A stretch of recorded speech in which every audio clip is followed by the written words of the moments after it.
Hey guys, I noticed a lot of us had trouble with number 5 on the team test. So we're looking at domain and range. And the tricky part for this one is the arrows continued on forever. So we had some problems where there was no limited domain or range, which tripped some of us up. So let's go over this so that way we know for the future. So domain is the X, the right or left. This is extending forever this way towards negative infinity. This is extending ever this way towards positive infinity. So negative infinity is less than or equal to x, which is less than or equal to infinity. Or in other words, all real numbers. This will extend forever in either direction. Similarly, the range, it's extending down this way forever and up forever. So again, negative infinity is less than or equal to, in this case, y, because we're talking about the up and down, which is less than or equal to positive infinity.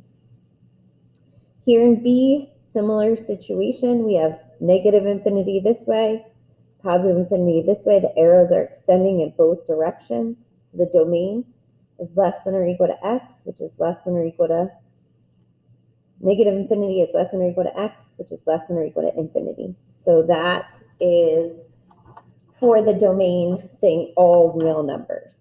Now in the next one, when we're looking at the range here, this time there is a limit. The range, the y, has to be less than 6. So y is less than or equal to 6. Sometimes students write negative infinity is less than or equal to y, which is less than or equal to 6. That's fine. That's just kind of like more than is really necessary. Just like if you were to write x, you could put a 1 in front of it, but it's not really necessary. So the next one in part C, the domain, you can see it starts at -2 and goes forever this way towards positive infinity. So x is greater than or equal to -2.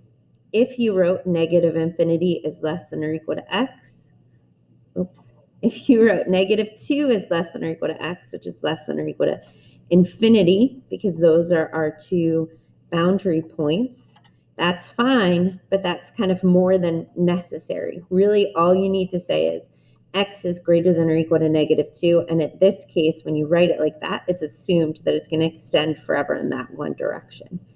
Now the range is extending up this way forever to positive infinity and this way forever towards negative infinity. So this is another one where we have all real numbers. Negative infinity is less than or equal to y, which is less than or equal to infinity.